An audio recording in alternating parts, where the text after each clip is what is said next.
How are you doing? I'm Martin from Gardens for Life.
How are you doing? I'm Martin from Gardens for Life, and in this video I'm going to show you our new winter selection for 2024. We have some highly unusual insects showing up in our garden these days, and in this video I'm going to bring you on a tour, show you all the unusual plants. You can see the grapes are almost ready, and I made the same video this time last year, but this year we've got lots of interesting new plants, but also some of the old staples as well, like all of our tuberous vegetables, the ochre, the Mashua, the Jerusalem Artichoke, and Yacon are back. But also we've got lots of cuttings, willow, poplar, a ton of different herbaceous perennials. They're not only beautiful, but they're also useful in many ways as well, especially at attracting beneficial insects to feed all of the pollinators. This is one of our gardens here. This is what used to be the pizza garden, and you can see here we've got lots of Irish wildflowers growing here. These are actually marsh woundwort, and the bees absolutely love them.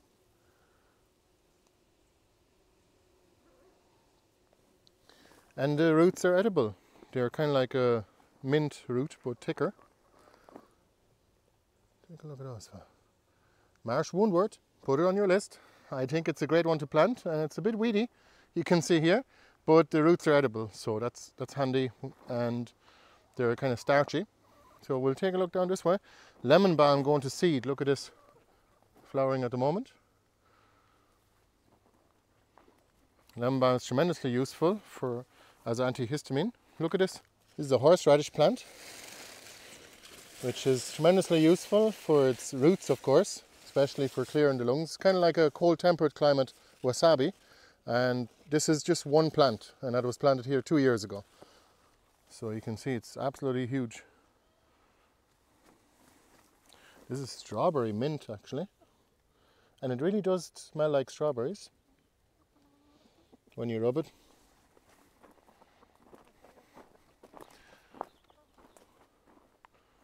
This is the red Russian kale. The great mullein plants are also available. Rhubarb. Look at this for production on a 2-year-old rhubarb plant. Have you ever seen anything like it? Probably 100 stalks in that. That is the Victoria, and this is the Glaskins perpetual. We find the Glaskins to be even more productive. I've already harvested from this one. But I mean, take a look at this for production. And Glaskins perpetual can be harvested until the end of the growing season without any worries. Again, look at this marsh woundwort. It's beautiful.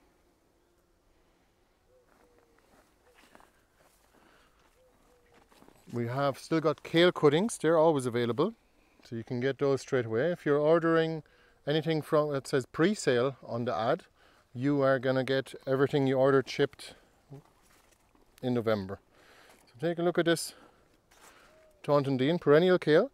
You just take cuttings and then you can actually grow it again. And it's a great source of greens in the winter time. The leaves stay fairly good quality during the winter, and it's a great source of greens especially for the chickens or for yourself. We like to feed our chickens fresh greens every day. Some dahlias, Might as well show them to you real quick. This is the flaming willow, and in the winter time this willow actually turns into sort of like flaming colours. It's yellow, orange and red. Bit of colour in the garden. These are feverfew.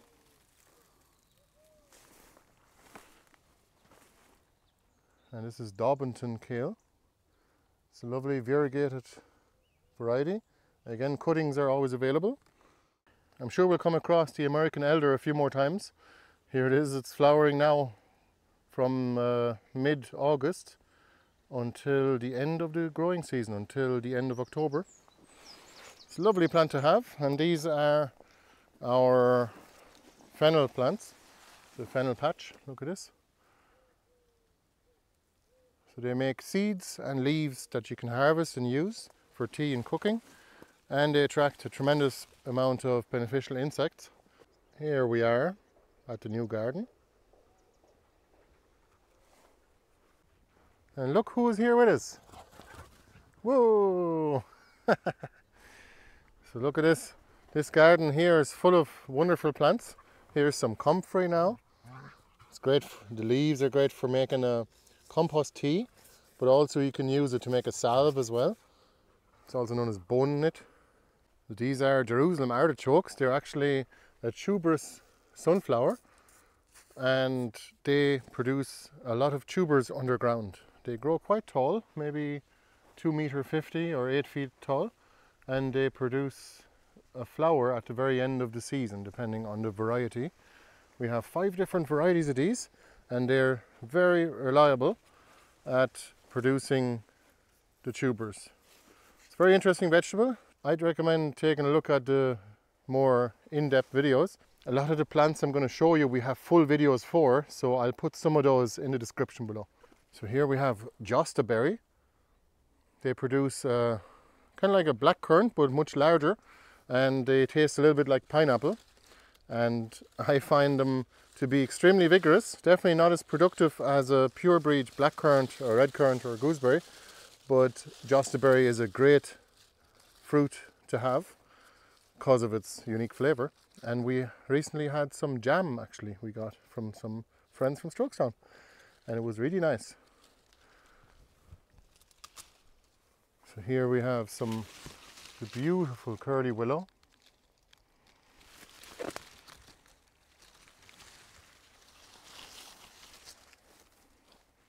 You can see just planting that jostaberry along the edge here and having some Mashuas actually climbing up it as well, making it even more productive. Again, take a look at this. There's like an ocean of Taunton kale. Again, you can grow it from a cutting, which are available on our website. Does not go to seed, so it doesn't actually become weedy in the garden like some of the other varieties, although we don't mind if they do. This is a marshmallow flower. Look at that, it's beautiful, and the insects love it. And the leaves are actually really nice as well. They can be used in a tea for rough throat or dry throat. And they used to make marshmallows from the roots, imagine that. There's a salmonberry here, little North American raspberry, pink flowering. We have lots and lots of different raspberries available this year as well. We have some that fruit twice a year, so on the new wood and again on the same wood next year, because in early summer, midsummer, the birds are usually stuck for food, so they eat all your raspberries. But if you have the kind of ones that fruit twice a year, primocane, they will produce a nice crop for you in autumn. We find raspberries are probably the most successful crop here in Ireland, except for the mold. You got to be on top of the fruiting once it does, so you got to be picking the fruit every day, actually, kind of like the strawberries as well. This is Japanese wineberry. It makes for a wonderful little fruit. Here's one. You see if I get a ripe one. Let's give this one a try. Very unique flavour. It's very different from a raspberry, actually. Small little sticky sort of raspberries with an exotic flavour. It's a lovely plant and you can grow it from a cutting. This is the American elder, which is a really nice plant to have. And you might ask yourself, how is this plant different from our European elder? Well, the flowers actually are much nicer. They have a vanilla flavour, and look at the size of the bunches of flowers. Isn't it tremendous? Maybe that'll be the new thumbnail for this episode. And they also are flowering from midsummer until the end of October, so you're not stuck for elder flowers for the rest of the season. And they're every bit as medicinal as the European counterparts as well. And it looks really like a really nice shrub as well. Look at it. We have just a few of those available, but cuttings as well. So it'll grow from cuttings, quite successfully so. If you'd like to get a full tour of this garden, you can take a look at the link I put at the end of the video. So this here is oca, which is a tuberous oxalis. It's a really nice vegetable. And it produces kind of like small little potatoes underground. It's a very easy vegetable to grow, no natural pests and no blight issues. So it's a very resilient vegetable except for the frost. It does need to be kept frost free. You can let it go until the first frost and then let all of the leaves die back and harvest the tubers below the ground then at that point. One of our favourite vegetables actually of the winter time. Comes in many colours as well. It's amazing how much harvest you get from one oca as well. You can get 20 or 30 tubers from just the one plant. And they also grow really well in pots. So you can grow them in buckets, for example, same as potatoes. Another stunning example of the curly willow. Very nice tree, and I grew that from a cutting basically just 4 years ago. Another one does where the stem is probably about 4 inches or 10 centimeters in diameter now. Quick swoop of the new no-dig garden here. Again, I'll do a new video tour one of these days. You can see aronia berries here. And this is actually our Shelterbelt here. See the tall trees, those are willows mostly, and a few wild fruit trees mixed in as well. But they are quite beautiful and extremely productive. Take a look at this. Not only do they give us privacy and wind shelter, it's actually quite windy on the other side of this shelter belt, and I don't feel any wind on this side here. So you can see how much wood it produces. Great for kindling, the most expensive kind of firewood, as I always say. And it's also great for animal fodder as well, like rabbits or ruminants. They actually love eating the bark and the leaf as well. So if you want to coppice them, you can, or pollard them. We usually go from about hip height and cut them back to about that same height every year. And we get the wood to grow more trees. This is our new wood chip pile. Well, Levi, what do you think? Oh, what do you think? Yeah, all right. What do you think of the wood chips? Huh? Look, what do you think? When he sees a camera, he's just programmed to kiss it. Camera cleaning service. Look at this rhubarb here. Got to show you that. It's Glaskins Perpetual from about 3 years ago now. And it's tremendously productive. It's already been producing for several months now. And some of them have even gone to seed. And they're still producing leaves and stalks. So this one is actually safe to harvest until the end of the season. I've always got comfrey in between here. I'm going to harvest these leaves as well, and I'm going to dry them and use them for salves. And the flowers are tremendously beneficial for the local insect population as a nectar source. Here's one of our many varieties of buddleia. It's a lovely plant, and it's just finishing to flower now. But it was absolutely swarming with butterflies and other beneficial insects. This is motherwort, also a favourite food source for a lot of the insects here. This is the evening time, and we're going to get rain tonight. That's why the insects aren't out as much today. It's a bit of a grey day today. We're going to take a look at that garden too. That's the new no-dig garden. But first, let's go this way for a minute, because we'll see some of the perennials that we like to grow here. Again, a lot of these will be available on the website. This is Jacob's ladder. And look at that, it's producing seed, and it has actually self-seeded. Some little plants were growing here, so it is naturalizing in our gardens. These are the Egyptian walking onions, and you could eat the whole thing any time of year really. And you can see they produce these bulbs in the bottom, but also the green onion, the scallions. And we don't harvest these because we want them to produce these little bulblets, which actually drop on the ground. It's sort of tip layers, and it kind of fills in an area after a while. And this is the little bulblet you get, and you plant that, and this will turn into that in just 1 year. These have been planted here about July last year, and this is mid-August now. Then look at the lovely feverfew over here in among the self-seeded currants, and some ochas as well, and a big jostaberry bush. We had a tremendous amount of jostaberries on this particular bush. Of course the birds took the most of them. We don't mind. Here's a plum tree. But anyway, the Egyptian walking onions are definitely one of our favourites. And there's another aronia berry bush. I want to show you this Portuguese kale plant as well. It's gone a little bit curly, and it's been here for 4 years now, and it's still producing leaf, as you can see here. It's quite a substantial plant, and it also goes to seed every second year, sometimes every year, depends. We have a number of plants here. We have the wild raspberries in here, and flowering currants. Look how beautiful they are, and especially in autumn. They're still producing maple-like colours. Let's take a look. You want to have a look at the Jerusalem Artichoke jungle. Probably the most productive plant here, or actually anywhere in the country. There's the Jerusalem Artichoke. Again, it's a tuberous sunflower. It produces a little small sunflower, actually a cluster of sunflowers at the very end of the season, if you feed them well, and they produce a lot of tubers underground. This is the Egyptian mint. It's also known as the round leaf mint.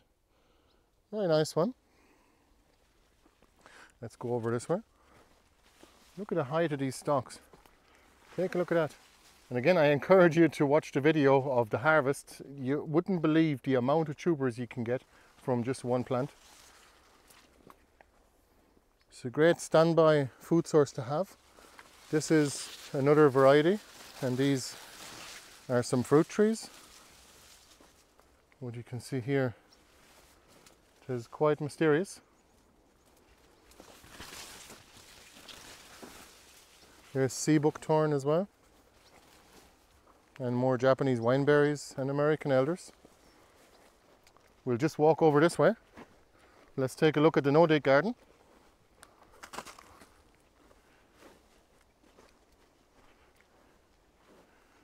Here is the yacon.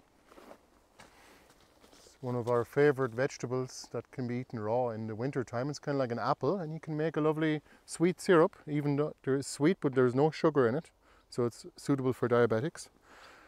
Yacon is one of those 4 base tuber plants. This is Chinese rhubarb, which is also a medicinal plant. We got rhubarb stools available, and again here are the ochas and the comfrey. A few courgettes. We do throw in the odd vegetable as well. But look at this. The willows are growing really well. And this is the Mashua, look. It's a tuberous nasturtium, and you can eat the leaf as well. It's actually much milder than its nasturtium counterpart. It is, it's not spicy like the nasturtium leaves. Let's take a look over here. Again, look, isn't it beautiful, the Daubenton kale that I showed you earlier. It's lovely when you throw it in between. It's kind of like a flower. It's very ornamental.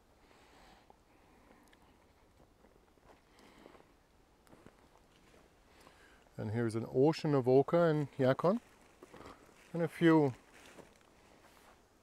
Mashua is thrown in. We also have parsley and the valerian. Valerian is a very useful flower for the insects. It smells really nice as well, and it makes for a great tincture to help you sleep and relieve stress. This is the feverfew. Look at this. I planted 4 little seedlings here that were just self-seeded elsewhere, and look at the amount of flowers I'm getting here. It's unbelievable. Might actually harvest these and dry them for this year's crop. This is Portuguese kale. Now, anyone that orders with us gets a free packet of Portuguese kale seeds and great mullein seeds, and sometimes even different ones along with that. But look at the size of the leaves you get on the Portuguese kale. It's a very productive plant, and caterpillar damage is absolutely minimal because the plants are growing so fast. They're out competing the caterpillars in 10 seconds. It's perennial. It does go to seed though. You can also grow it from cuttings. We have cuttings and seed available. Here, look at the width of this leaf on Nero. Look at that. Isn't that tremendous? You know, I got to be honest here. When I take the time to walk around the garden and actually look around, I get amazed at how much growth there is in it. I guess that's 4 to 6 inches of compost for you. Nature just wants to create an abundance for you if you give it a chance. And don't forget to plant what you want, otherwise nature will give you what you don't want. And that's wild plants, or aka weeds. So look at this though. There is not a weed in sight here. It's all canopy gardening. We have different varieties of rhubarb here, and again, more valerian. We have marshmallow. Look at this. This is a number of plants here. There's about 10 plants in this little square meter here. And we have bronze fennel over there too, and more mashuas, some pumpkins. We might actually do some oshiki kuri Turk's turban mix of pumpkin seeds with all winter selection orders, along with the free packets of seeds we give everyone anyway, which is usually great mullein and Portuguese kale, just because they're 2 nice plants to have and they're so easy to start. And of course, multifunctional. Look at this wood mallow here.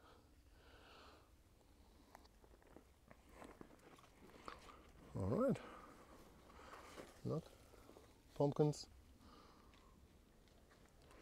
So you get a little tour in this video, but also I wanted to talk about the different types of plants that we've got with the winter selection this year. Don't forget, we've got 16 varieties of mint available as well. So banana mint, Moroccan mint, which is also known as mojito mint apparently actually. And we got chocolate mint, iced tea, Egyptian round leaf mint, apple mint, you name it, we've got it. Ginger mint is there too now. Let's take a look at this. This is actually, these are hybrid poplars, and this is actually just 2 years growth. You can see here, it's quite a substantial amount of wood it's producing already, and it has these lovely leaves as well. They're quite ornamental and they shelter the garden very well, just like the willows do. We'll just walk around this way and let's take a look. Oh yeah, before we go down that way, I want to show you some of the other varieties of elder we've got. We've got the hashberk, which is actually that big tall one right there, and it produces huge bunches of flowers and berries. It's a commercial variety. But before we show you that, I want to show you the black lace elder. Look at that, isn't that just beautiful? It's ornamental. We've got about 5 or 6 different varieties of elder now. And let me just show you here. All this is wood that it produced this year. We cut it back down to the ground.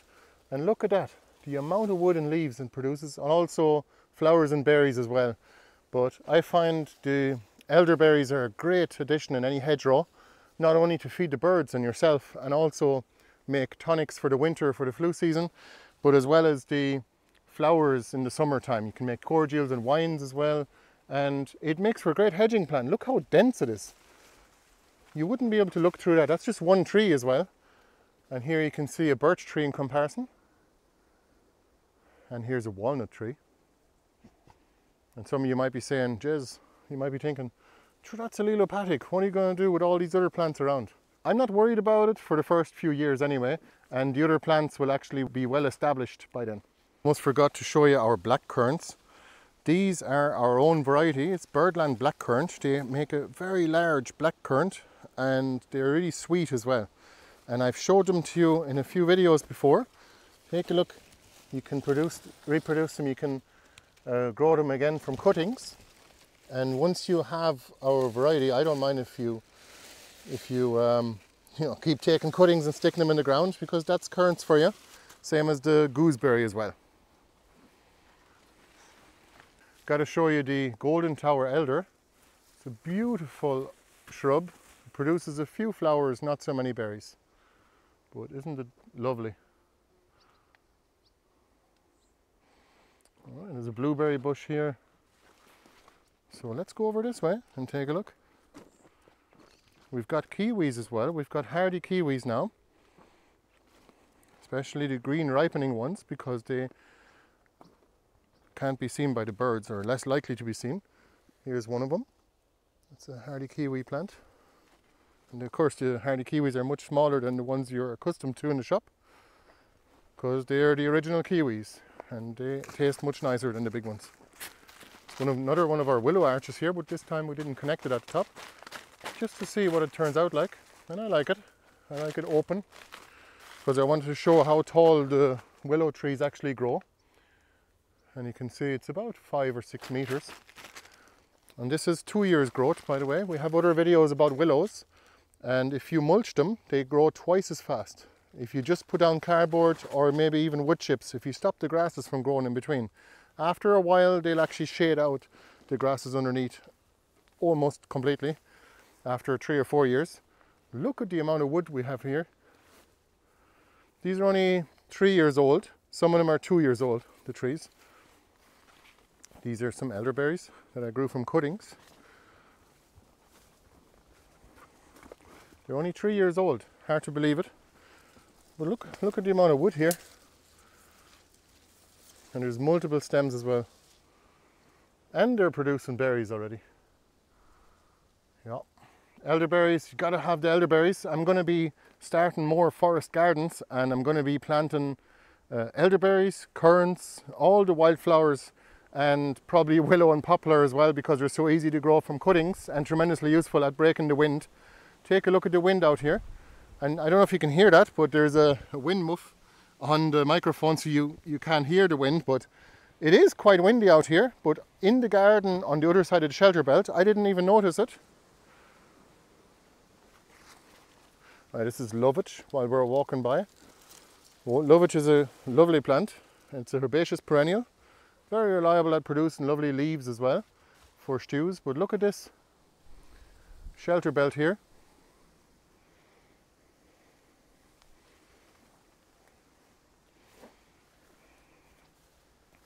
And if you look in here, this is one of the poplars. And you can see how much wood it produces in just a matter of 2 years. This is this year's growth, by the way, all that up to there. And it's only a newly established tree as well. But even some of the willows here, they're not very old. They're only about 3 years old on this side here. And as we walk down this way, they get older, 4 to 5 years old. I want to show that to you in a second. Look at this. It's a beautiful curly willow, and all of the flowering currants, and again with the American elder. I love the American elder. We've also got white lilac as well, so we're going to grow more of those actually. This is the salmonberry. It's also blocking a lot of the wind as well. Some of our burgundy willow, the wood actually turns into a burgundy colour in the winter time. And they're lovely round leaves as well. Look at that, very unusual for a willow, I thought, at least in around Roscommon, where we are. A beautiful hazel. We don't have any hazels available to you guys yet, but hopefully in the coming years. And this is where the willows come into their own. We actually mulched these willows. So take a look at the willows and how dense it is in here. For all of you guys that are based on the west coast of Ireland, especially in windy places, look at this. I mean, I can't ask for more shelter than that in a matter of 4 or 5 years. We did mulch them with cardboard, but no compost. There was some compost on either side because we made some no-dig garden beds. But take a look at this. Look at the amount of wood it produces. And every year we cut it back to here. You can see the cut marks here. But again, if you want to know more about the Shelterbelt, and if you want to know more about willows, please do watch the full video on it. I'll put the link below and at the end of this video. Willows are a tremendously useful plant because they also produce an awful lot of nectar for the insects in early spring. Probably one of the first insect or nectar sources for the insects, especially for beneficial insects such as the pollinators, of course, the bees namely, and other ones too. Caterpillars wouldn't be around yet at that stage. These are our raspberries. This is the raspberry jungle. And we had a lot of raspberries here. Take a look at this. This is our own variety actually. This is the Birdland raspberry. And it goes pink, of course. It'll go pink and then slightly red. Hang on, let me see if I can find one. Maybe I can find it. I find a ripe one. I think the birds have been very hungry. Yeah, the birds have been quite hungry. And we don't mind the birds eating them, as long as they leave us a few in autumn. There you go. Oh, I wish you could taste that. It's so good. But you can just get the plants on our website and grow them in your own garden. And you'll have them forever, but be aware, raspberries can be quite weedy. Just plant them somewhere in the corner of a garden where you don't mind them taking over the place. But you're going to have fruit forever, basically. Anywhere we lived, we had a lot of raspberries left behind. And they're still growing even years later. So very beneficial plant for the insects and for the birds and for the people. That's why we call this a wildlife corridor. And we are a part of the wildlife. So we can go foraging there too. We get cuttings and berries and things like that. Just want to show you this. This is 1 year's growth on a hybrid poplar. It's actually 2 stems coming out of the one stick. And look at this. That's all that was planted in the bottom. And into kind of deep grass here. It wasn't mulched, so it still did very well. Look at that. Isn't that amazing? I'm just in the greenhouse here. And this is our salt bush. It's a really nice leaf vegetable and I like to eat it raw, but you can use it like spinach as well. Actually tastes a little bit salty. Take a look at this. This is Madeira vine. It has lovely edible leaves. They're very thick leaves, kind of like spinach. And you can eat them raw or cook them. And it's a tuberous vegetable, so you can grow it again from tubers. We've also got goji as well, which goes to flower but not to fruit here in our greenhouse, but the leaves are very good for tea as well. We've also got some figs here. We've got a few different varieties of figs. Take a look at them.